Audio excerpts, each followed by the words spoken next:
Yo, what's going on everyone? It's TK and today we're gonna dive into a new SMAH strategy with the Zap into Titan, Super Bowler, Root Rider and the Druids. Yes, let's dive in and see this video. Alright, we're here on the first attack and guys, we got one of those double invisibility bases. Now, I was a bit unlucky because this is early Legends, right? We get a lot of very bad bases. So I tried my best to bring you as much base designed as possible, okay? So we have the first one here, and always you want to do a Warden Walk on one of the invisibility towers, but not to take it out, just to take down a certain side of the base like a small funnel, and then the Zaps goes in front of the Warden so you can get the value and the funnel. So this is gonna be set. I haven't taken down that ricochet cannon because you cannot take it down with 6 lightning, but you know, my flame finger could end up taking it down. That's why I dropped it a bit on that side. Now we're gonna start our main army right here. So what you want to do is to drop the Titans. You want to go ahead with the bowlers, and as you saw, we only used one druid for the Warden Walk, so there is no need sometimes to use all of them or use 3 or even 2. King on the outside, I wanted him to go completely to the outside. Now we don't have a poison in this army because you got the Titans, just like the Zap Titan attack back in Town Hall 15.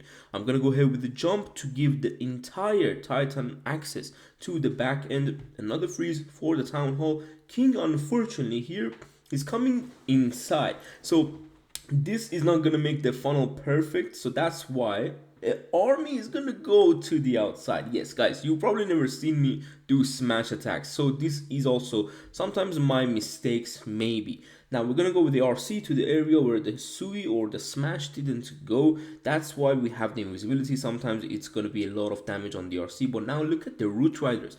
They are the one to break through for the Queen and go ahead and take down that entire area, going with the invisibility on the RC. And this is where, because the King's in on the outside, you can have that, you know, giant gauntlet ability for the back end. So much power. And also the RC, of course, with the haste file and the Hog puppet, can demolish that monolith, and the Hogs helping out for the back end, and we still got the flame flinger going. So that's where this strategy comes in handy. You can see the Super Bowler is still alive. We lost the Titans and the Root Riders. On some of the attacks, you're gonna see we're gonna lose, for example, Super Bowlers, and we're gonna have Titans for the back end, or we're gonna lose the Root Riders, but we have Super Bowlers and the Titans for the back end. So that's why I like this army, because it does have a lot of kind of, I would say, HP and damage for the entire base.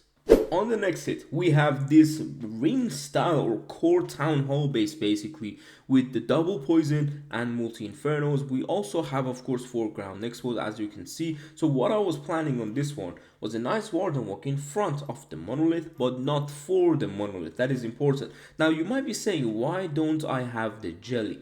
Well, first thing first, the jelly of my account on this attacks are being upgraded, so that's why I couldn't have it. But one thing is for sure, if you have the jelly, you may not have been able to do this Warden Walk because the jelly wouldn't give you the value. So that's why we're having a different type of Warden Walks if, for example, you don't have the jelly. These Warden Walks are in areas where you are not taking down the defenses. Sometimes you could easily put the Warden on the 12 o'clock. He will take you down that scatter shot on the 12. Now look at this. I'm dropping one Druid after a certain amount of time, and look how easy it's healing the Warden. I'm gonna even add another because it's a risk doing Warden Walk in front of the King. He might easily target the Warden, and it's too late to drop the second Druid, and you might lose the Warden. We're gonna go ahead with the wall break here. I'm gonna have the King again to funnel the main army, Titans, Queen, Bowlers, and Root Riders. I'm not dropping the other 2 Druids just yet. Notice this, we're gonna keep it a bit going, and later on in the base, when we can see we got damaged, we're gonna add the Druids so they can heal back up everything else, and then you can have the Warden ability in the core. This is easy because, guys, you're not using the test loons for the healers. That's why this army has a lot of main push into the base. So Warden ability, wanted to keep everything alive going into the core first, because one thing I noticed is that the core afterwards doesn't have as much damage. So my King on the top side will come back around. The Queen is gonna go around the Town Hall poison, which is very good. And this is where on this attack our bowlers died, for example, but we got bears and Titans to tank enough for our two heroes that are in the outside and in the core. So now with the flame flinger is there, you can add the RC, it's going to pop, and the Hogs will help the RC as well. You just need to watch out so your RC equipment doesn't really get roasted just like my attack here, but still we are decently going through the base. King is kind of dying, we have the RC going through the back, and we got the queen and also the Hogs from the flame flinger. And yep, that invisibility, I just cooked myself, man. Don't worry about it, don't worry, we're not even gonna pretend it never happened. So that's how we got this base done, and this was a difficult base for me personally because the core always has a lot of damage and I'm not used to the smash attacks, so I have to watch out. So if you are into the smash attacks, trust me, this is very enjoyable for you to first go ahead and try it. But let's move on to the third hit. Okay, on the third attack, now this is again another double invisibility base. It's a lot of them down in Legends League in these few early days. I don't know how I'm getting all of these, but still. Now, what is the plan? I always want to do a flame flinger and a warden walk on two sides so we can send the main army down the middle. So baby dragon for the tank of that archer tower. I wasn't sure if my flame flinger would have got targeted. You know, I'm not used to these flame flinger warden walks, so as you can see, maybe I didn't even need the baby dragon, but you know better than me maybe. So warden, you can see when it's getting the damage, we're gonna add the druids. One druid is healing all the way, and now we're gonna go ahead with that lightning value because I always do this first. So sometimes you may lose on time, sometimes it comes down to time the attacks, and we're gonna see that actually on the next hit. So warden, I added another druid because you can see the HP, the way we are using them, so we are getting those bears a lot later. Warden with the raid gem is a very quick warden walk usually, but sometimes it may take time. Now I'm gonna let the warden go ahead with the queen, and then I'm gonna add the army in front of the enemy queen, but before I drop the king and the headhunter to take it down. Now one thing was for sure is that our flame flinger didn't get the funnel set just yet, so some of the troops might end up going completely to the outside, but they come back. Now again, you have the titans for the CC kill. I'm going to pop the warden because there was a lot of damage in the core. We're gonna go ahead around everything else, and you can rage through that entire area. I added the RC on the right side because we got the flame flinger on the left side, so there is no need to add the royal champion just in front of it, not like the last attack. And now everything gets separated. But if you take a closer look, we have the queen ability, king ability, and also the RC ability with a flame flinger, so everything is under control. Even though the core had a lot of damage and the main army mostly died, but the back end itself, as the last attacks, as like the dragon attacks, you can always clear it with your hero equipment. That's the goal of these attacks, and overall I think that's the goal of mainly any smash attacks. You don't really want to have all your smash alive till the back end. You want to have the core and the damaged area completely blown out, and then you won't have the heroes to clear the last of the base. Now I'm gonna tank this last defenses with a few wall breakers so my Hogs can clear more defenses, and that's the good thing about Hogs and not Yetis inside the flame flinger. Royal champion going to take that wizard tower down, and with her ability basically we are free to get all the rest of the base. But as you can see the time, and as I said, it comes down to time sometimes, so you need to watch out. Don't do that warden walk for too long, and if you have the jelly, you are actually in an advantage because the jelly speeds up the warden walk. But sometimes you have to be sure your choices with the warden walk are not the same as, for example, my choices in these attacks is gonna be a bit different, but I like the jelly a lot more than this pet. So let's move on to the last hit.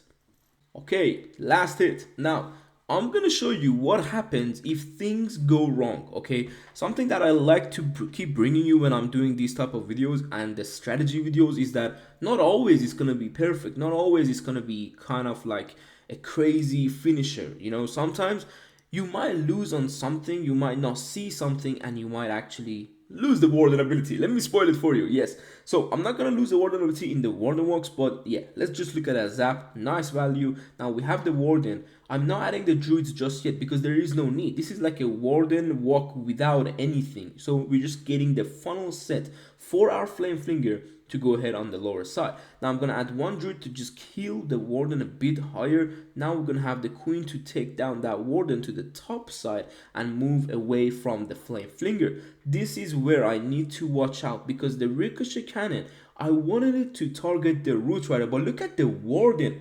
What is he doing? This is why I don't like smash attacks, because that is not up to you. The way the warden moves around is not really up to you. And look how he just jumped and I didn't see that. So we are gonna go ahead with the warden ability, and I couldn't funnel the king because I got distracted. So everything went wrong till now. Only the flame flinger is doing decent. I'm gonna rage through, and not having a warden ability and the healing tome will cost you guys. So you need to watch out. Watch out for your warden, and that's why we got the invisibility in the army. You need to make sure you make that warden invisible. Root Riders broke through the wall for the main army, and I'm hoping the queen doesn't go there, but the invisibility of the enemy helped me a lot.